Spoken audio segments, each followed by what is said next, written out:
Hi everyone, and thank you for watching my channel. Before I get started in this video, I'd like to take a moment and say there's a lot of craziness going on in the world, and I think it's really important that everyone stands up for what they believe in and not just be quiet and take the path of least resistance. Um, Please be on the right side of history. Like in the future, when your kids ask you, like, what did you do when all of this was happening? What are you going to say to them? So, uh, I'm not trying to tell you or encourage you what to say or what to believe, but I just want to encourage you to stand up for what you believe and be vocal about it and do something about it. Don't just do nothing. Okay, so this video is about the pineal gland. And the pineal gland is often called the third eye. And it's called the third eye for various reasons. But one popular reason that it's called the third eye is because it's considered to be the gateway or doorway to other worlds, other realities. The seat of consciousness. It's closely tied to spirituality, uh, esoteric belief systems, uh, mystical abilities, various things. So it has that element to it.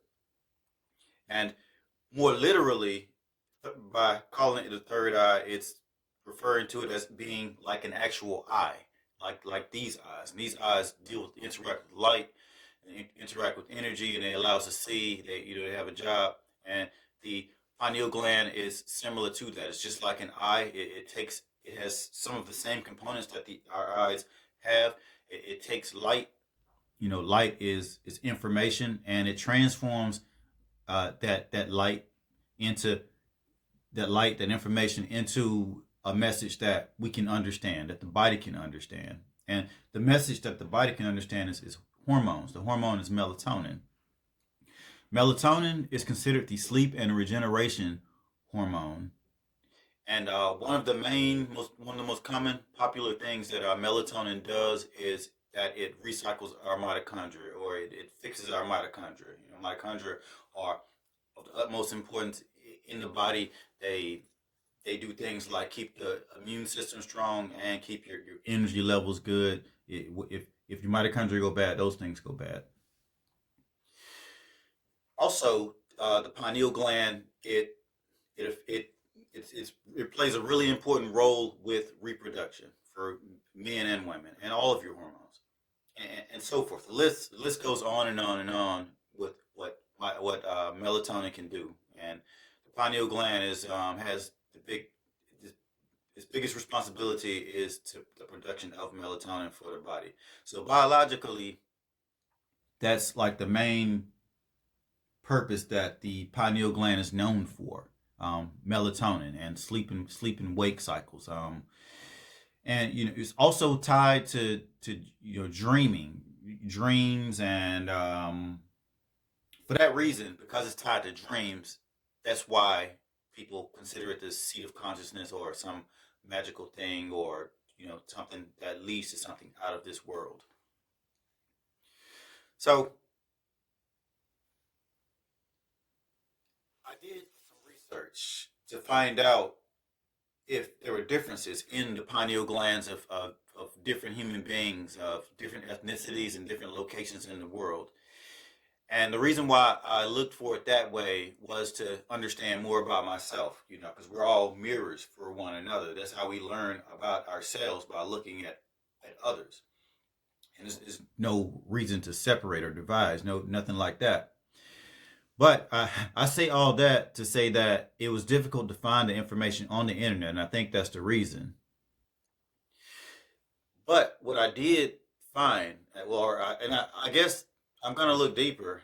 I guess go to the books, and in the future make a video about maybe to talk about the differences and go more in depth on it. But what I did find that I thought was pretty interesting was that the further you go away from the equator, the bigger the pineal gland becomes in all creatures. And an example of that, like for example, in the Arctic, there's there's seals, and they said that in the Arctic, a seal's pineal gland is 1/3 of its entire brain. For human, the pineal gland is about this size, the size of a pea. It's very small, but a seal, it's got this huge pineal gland. So what I immediately thought once I learned that, or what came to my mind, was that the colder it gets, the more of a reason you need a pineal gland, or the cold causes the pineal gland to enlarge. You can look at it a couple different ways, and the more light that you have, the smaller the pineal gland, or the more light you have, the less of a need for a pineal gland. So I kind of started looking at it in that way, and it's not clear on what that means, but that's what I thought initially after I found that. And the pineal gland in human beings, the pineal gland, it acts. One thing that I found is that it acts like for lack of better words, a GPS system, in that it helps us locate ourselves on the planet. And it also helps us find places outside of the planet. And outer space, I consider outer space, I'm not sure on even whether it's like a real place in the way people think it's a real place, but I consider outer space the mind. And I think that the pineal gland helps us explore the mind and navigate the mind, outer space. Now, as far as Earth and navigating the Earth, the pineal gland has been documented to has been actually documented to help us navigate the Earth. And what I mean by navigate the Earth, I'm talking it tells the body where we are for latitude on the Earth, longitude on the Earth, and altitude on the Earth, and also time. So it tells us where we are. So it's like a GPS system. Um, so it plays a big role in location and telling us where we are. And I think that the spiritual world, or the outside world, it requires location for that also. And what I mean by that, and not to go in too deep and get too weird, um, it's pretty well documented that some people do certain drugs like DMT. Like I don't have experience with it, but a lot of people have, and a lot of people have written about it, talked about it, and how it allows them to go to the other side and go to other places, and they get to preview their entire life. That sounds like the fourth dimension to me. So in learning that, it opens more doors into where I think our understanding can go in regards to what the pineal gland can do in regards to that aspect of it. Another thing that the pineal gland can do that is not that well understood, because it itself is not that well understood. I'm talking about magnetism. Pineal gland can pick up on magnetism, and one example of that is that in birds use magnetism extensively. The Earth is one big magnet, and the animals like birds, can see the magnetic field lines of the Earth. This is how they travel. It's how they don't get lost. It's how they map the Earth. And do humans have this ability too? Yeah, yeah, I'm sure of it, because we it's well known that we can pick up on magnetism, and it has effects on our body, and it affects what our bodies do. And I'd like to talk about that in a future video. But we've gotten away from a lot of our innate technology. For example, being able to use magnetism for all its purposes, and for all of the magic that it can provide, all of the abilities that it allows us access to. And an animal is real well connected to all of its instincts. And right now I'm in an apartment, and I'm basically a zoo animal. So we've lost a lot of our technology, and I think we have this, but we don't know how to access it. I guess that's what I'm trying to get at here. So calcification of the pineal gland. how does that work? In general, calcification of the pineal gland, it calcifies, the peak calcification is around 50 years old, around that decade. So the older we get, the more the pineal gland calcifies. And that's just natural. That's what they say or what they think is natural. And there's also some, so that's natural. Now, are there some things we can do to prevent calcification?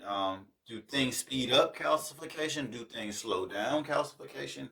Yeah, the way we live our lives affect the calcification of the pineal gland. So it's not just purely it's gonna calcify as we get older, and it just completely loses function for that reason. There's other reasons too.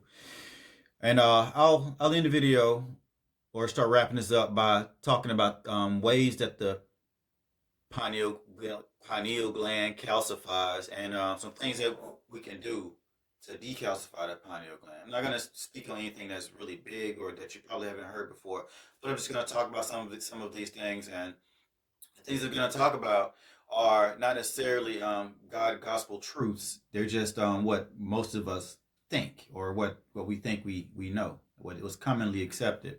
But we got to start from somewhere. So the first thing is fluoridated water. I'm pretty sure you already are aware of fluoridated water and fluoride, and what it does to the body. But the pineal gland is one of the most highly fluoridated endocrine organs of the body, or one of the parts of the body with the highest level of fluoridation. And pineal glands calcify, and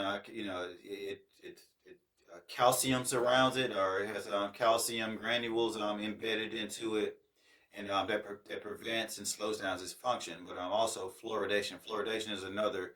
It's the same thing as calcification. So calcium, fluoride, all these things, they affect the pineal gland. But fluoride is a known toxin.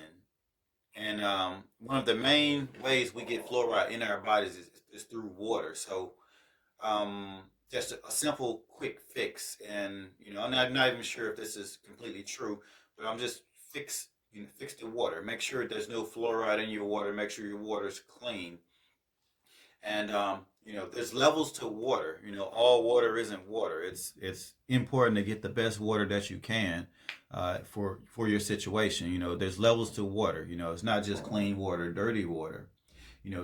There's also water with high energy, and there's water that's dead with no energy. So it's good to understand and learn about water, and what water is better and how to make water better. So water is a big one in decalcifying the pineal gland. And another thing that affects pineal gland is EMFs, electromagnetic fields. And wherever you live, it's electromagnetic electromagnetic fields are inescapable. They're really hard to escape. So really the main place you want to focus on is your home. You want to make sure that your home electromagnetic fields are as minimal as possible, or negated as much as possible. And it's kind of debatable about whether electromagnetic fields calcify the pineal gland, but it's well known that it definitely don't help the pineal gland. But I personally think that electromagnetic fields calcify the pineal gland, because I'm aware of what electromagnetic fields do to the do to the body in general. Electromagnetic fields cause the cells of the body to take up more calcium. They take up more calcium. And this causes a stress response for the body. It becomes a form of stress for the body. And, in knowing that, I just, I'm taking a big jump and say that electromagnetic fields contribute to calcification of the pineal gland in that way. But, again, I'm not sure. That's just, what I think based on what I think I know. And another thing that can help the pineal gland prevent decalcification. A healthy pineal gland is it's a good pineal gland. Decalcification decreases its function. And what I'm talking about here is removing junk light from your life as much as possible. Once the sun goes down, once there's no need for light, use natural healthy light as much as possible. Usually, if it's nighttime in here, I have my red light going because it's a lot more healthier. It doesn't interfere with the it interferes less with the pineal gland's ability to make melatonin, and also it interferes less with the body's reaction to light, especially at night when your body should be absent of light and is preparing to shut down. And last but not least, sun gazing. Sun gazing is one of the things that got me interested in knowing and understanding the functions of the pineal gland. Sun gazing is well known as a way to detoxify your pineal gland, getting lots of light into the body. And there's no bigger, better way, faster, more convenient way to get light into your body than looking at the sun. Eyes are designed to take in light, but there's a toxic dose for everything. You want to know what's safe and what's not, what you have the ability to recover from and what you don't have the ability to recover from. So it's a trial and error thing if you decide to sun gaze. Sun gazing, you have to build up. The eyes are muscles, and the body is a muscle, and things have to be developed gradually and make the adaptations gradually, and your nervous system has to adjust gradually. So be careful with your sun gazing. Take things step by step. But sun gazing is one well-known and one widely talked about, mentioned way of detoxifying the pineal gland. And again, this is speculation, but from my own experience, I have gotten nothing but positive results from my whole sun gazing experience, which has gone over 6 years religiously. And I'm talking like every other day, doing 10, 15, 20 minutes every other day. And I do feel enlightened. I feel very different from my whole experience. It has transformed me greatly, and I'm a strong believer in that sun gazing decalcifies the pineal gland. Okay, so that's my video. That's all I wanted to talk about. Just the introduction to the pineal gland. More of these types of videos to come, and more different types of videos talk about very a variety of different things. And I have a playlist made, because I talk about so many different things. Some of you may not be interested in certain topics, so I've divided my topics into playlists. So if you're interested, take a look at that and you check it out, and hopefully everything's organized in a way where you can find what you're looking for, or what you may like, or what you're interested in. So thank you so much. I love you all. You take care, and you have a wonderful day, night, evening, wherever you are. Y'all be good out there, and I wish the best for all of you. Bye.